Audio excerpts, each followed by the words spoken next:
Halo semua, kembali lagi di channel Bochnime. Sebelum kita mulai, klik tombol subscribe dan aktifkan notifikasinya supaya kalian tidak ketinggalan info dan teori terbaru mengenai One Piece. Sekarang lanjut ke pembahasan.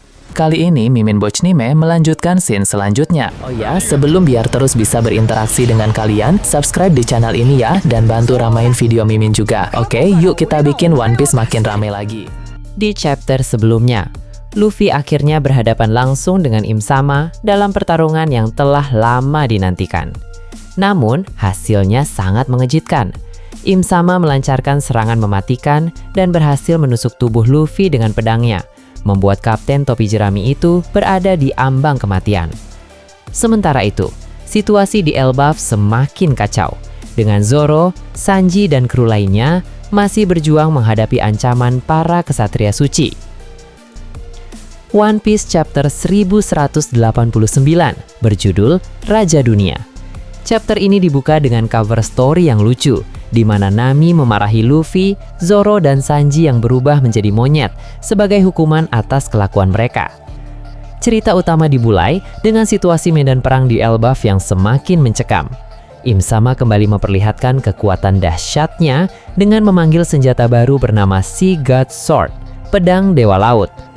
Pedang legendaris itu langsung digunakan untuk menyerang Luffy tanpa ampun, kembali menembus tubuhnya.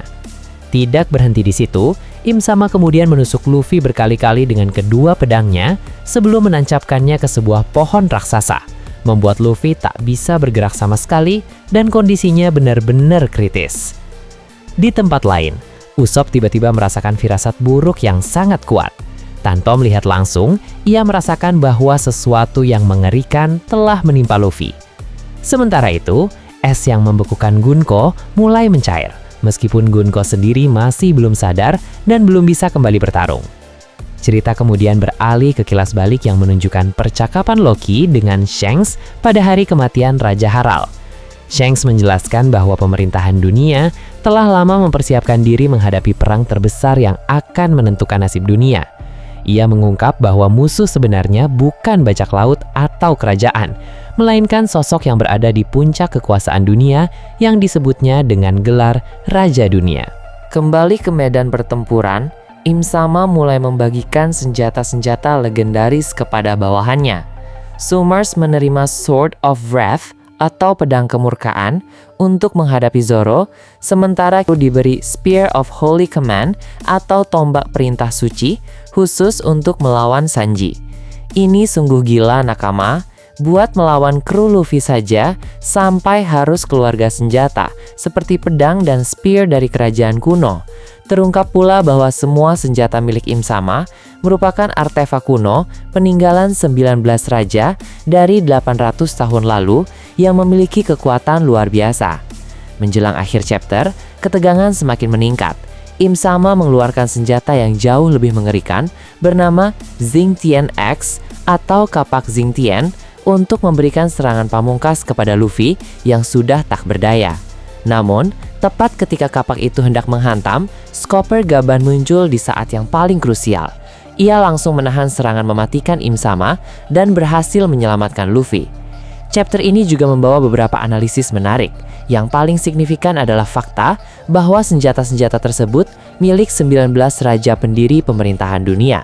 Karena salah satu dari 20 kerajaan pendiri, yaitu keluarga Nefertari dari Arabasta, menolak pindah ke Meligio Ise, maka ada satu senjata yang kemungkinan besar masih berada di Arabasta, kemungkinan milik Ratu Nefertari Lily. Hal ini membuka teori besar mengenai peninggalan sejarah yang masih tersimpan di kerajaan tersebut. Kemunculan Chopper Gaban juga menjadi momen epik setelah sekian lama hanya menjadi legenda. Ia langsung turun ke medan perang dan menghentikan serangan Im Sama, meski kemungkinan besar masih akan ada kelanjutan pertarungan di chapter mendatang. Selain itu, penampilan Shanks dalam kilas balik kembali membuktikan pentingnya peranannya, karena ia sudah mengetahui keberadaan Im Sama dan persiapan perang besar pemerintahan dunia jauh sebelumnya.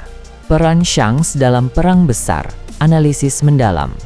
Shanks bukan sekadar mentor Luffy atau bajak laut biasa. Di chapter 1189, Raja Dunia, perannya mulai terungkap sebagai salah satu kunci utama dalam konflik puncak One Piece. 1.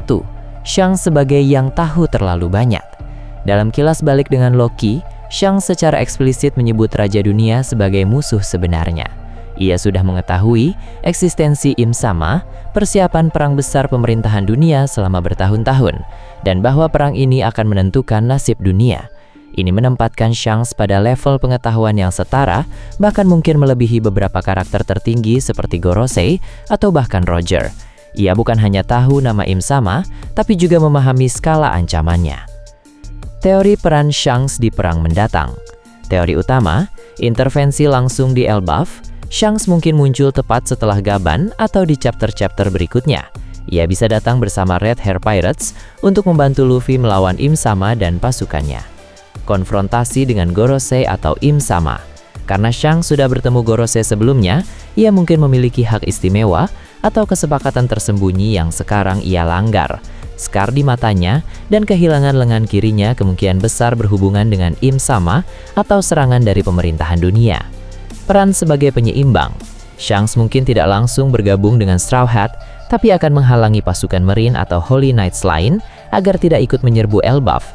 Ini memberi Luffy ruang untuk melawan Im Sama 1 lawan 1 atau dengan bantuan Gaban.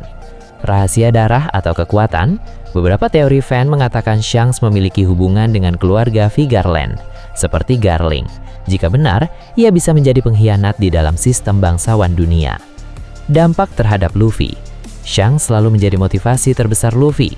Kemunculannya di saat Luffy sedang kritis bisa menjadi trigger emosional untuk Luffy, membuka kekuatan Joy Boy lebih dalam, memberikan informasi krusial tentang Im Sama atau Ancient Weapons, atau memberi rest atau pengobatan sementara, menggunakan haki atau item tertentu.